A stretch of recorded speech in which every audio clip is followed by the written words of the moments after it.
Making headlines. Judicial Services Commission nominates 2 candidates for Supreme Court. Minister Said says efforts underway to support 2026 as Year of National Innovation. And additional elevators made operational at Hia Tower 2.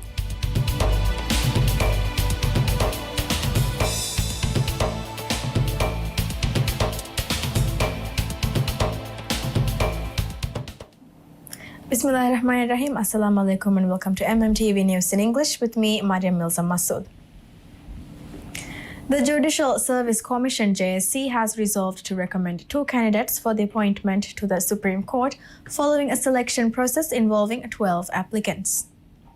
The candidates recommended to the President are High Court Justice Muhammad Salim and former Justice Abdullah Hamid, both of whom attained the highest scores in the interviews conducted by the Commission. The vacancy on the Supreme Court bench arose following the dismissal of Supreme Court judges Mahaz Ali Zahid and Dr. Azmeralda Zahid. In response, the JSC initiated a formal nomination process to fill the position, inviting applications from qualified members of the judiciary and legal community. According to the Commission, a total of 12 individuals submitted applications before the deadline. The pool of candidates included sitting judges, former judges, legal professionals, and individuals previously dismissed from the judicial office. Following the interview process, Justice Muhammad Salim and former Justice Abdullah Hamid were selected as the most suitable candidates based on merit and performance.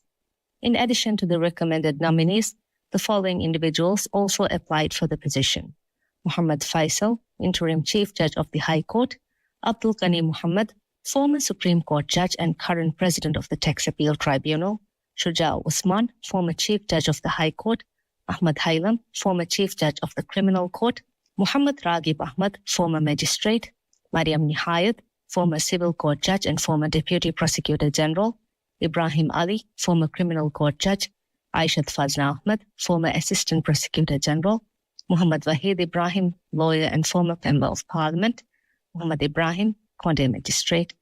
The Supreme Court bench comprises the Chief Justice and 6 other judges. In accordance with the Judiciary Act, Supreme Court justices are appointed by the President in consultation with the Judicial Service Commission.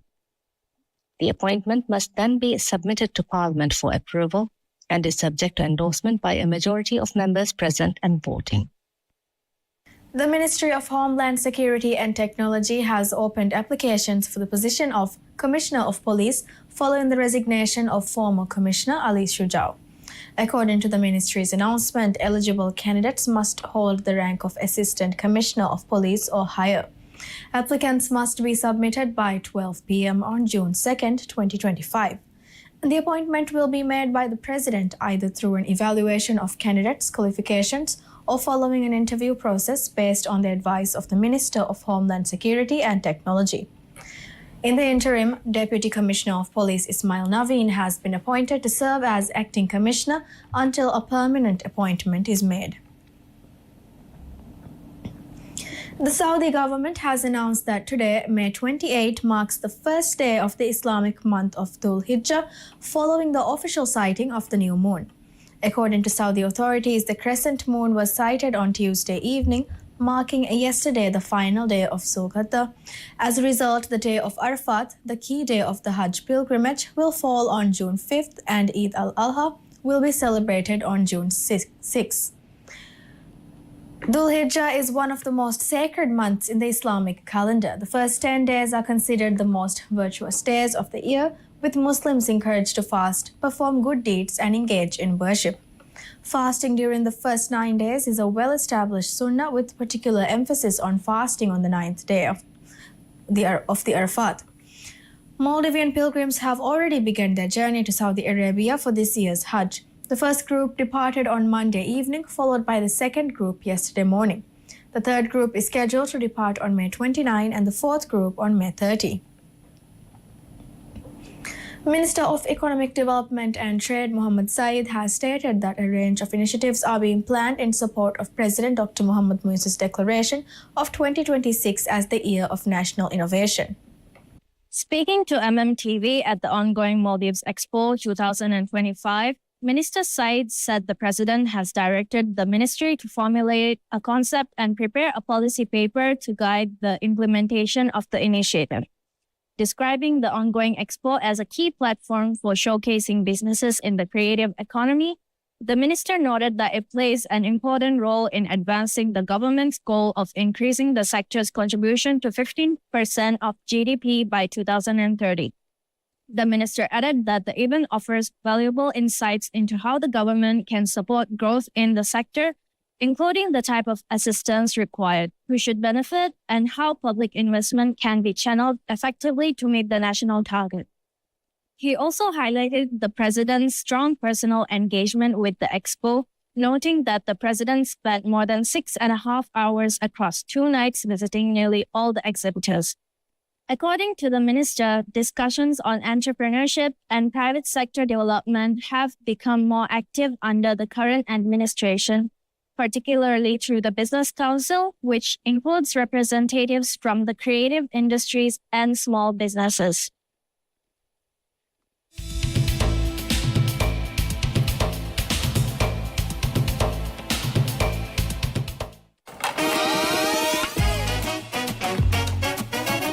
Yine kanam emmebeke bimeshan ero afta gahan nasibari komme nasibari enha sofia mi homa ken ramlomoge niyada kuriyada promotion adibuna 200 rupiya mati komme vyapareka kaasage bodit inam devare 500 rupiya 500 rupiya ebban inam haddiha pas haskofi onara bonnen pili sikdu istihare kemagena waake dekke February bihin April 20 insan fiya roda hadiya marango insan fihara roda hadiya promotion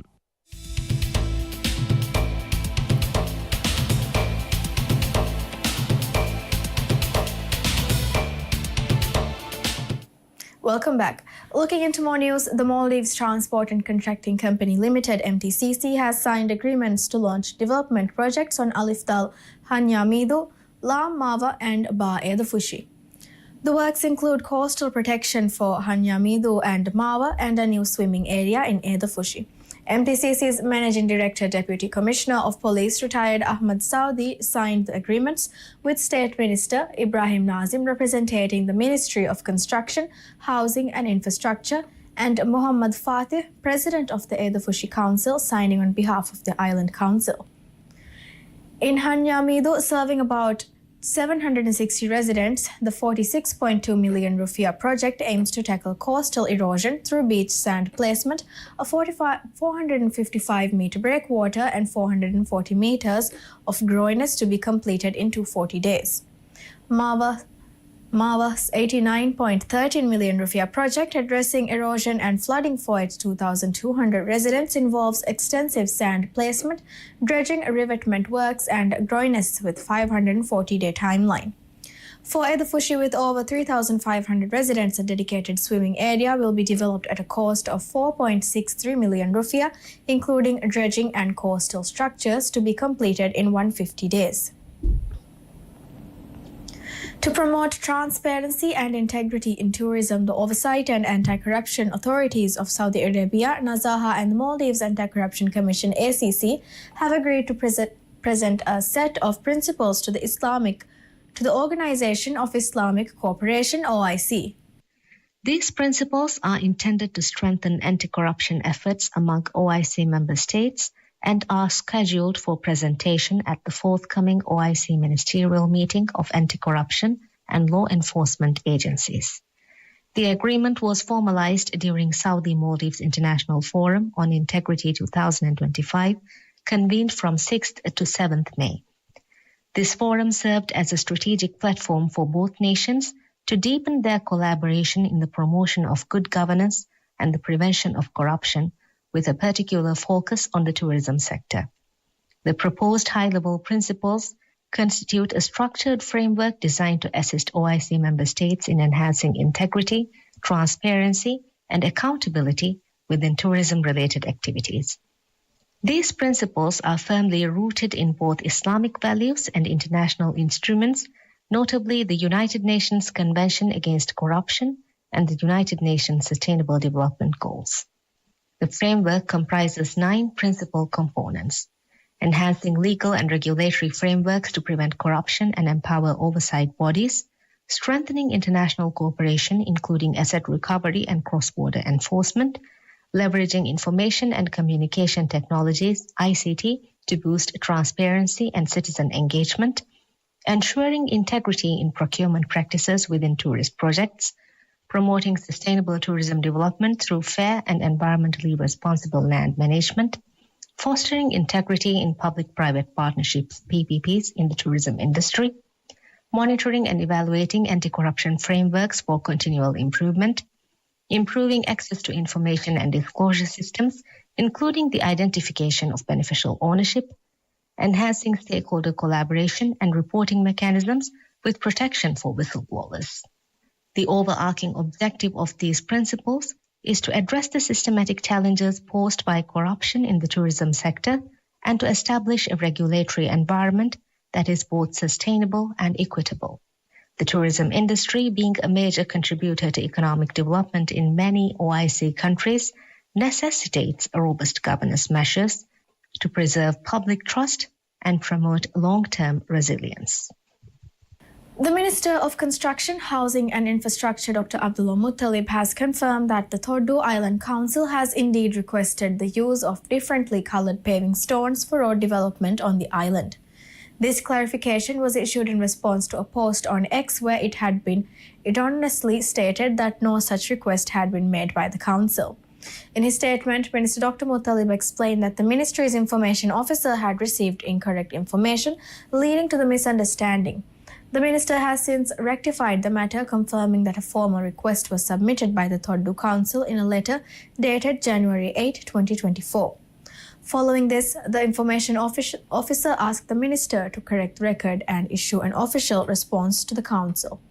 Furthermore, discussions have been taking place within islands where local tourism is carried out regarding the potential use of coloured and patterned paving stones as an alternative to traditional tarmac, with the aim of enhancing aesthetic appeal to tourists. And the Health Protection Agency, HPA, has reported a significant rise in the number of influenza and COVID-19 cases across the country. The data published for the period from April 6 to May 17 also highlights a notable increase in cold cases. According to the HPA, cases of asthma cases have surged significantly throughout all regions of the Maldives during the reporting period, indicating a broader trend of respiratory-related health issues. In addition to respiratory illnesses, mosquito-borne diseases remain a concern. The agency recorded 86 cases of dengue fever during the specified time frame, a marked decrease compared to the 675 cases reported in the same period last year. Despite the lower figures, authorities warned that the onset of rainfall could lead to a resurgence in mosquito-borne illnesses. The highest number of dengue cases this year were recorded in Ra Atoll, Kaf Atoll, and Alif Alif Atoll. According to HPA, 254 cases of influenza have been reported within 23 days. Also, 37 people have tested positive for COVID. The highest number of cases of influenza and COVID-19 have been reported in the Male area. That's all the news we have for today. Thank you for watching and have a pleasant day.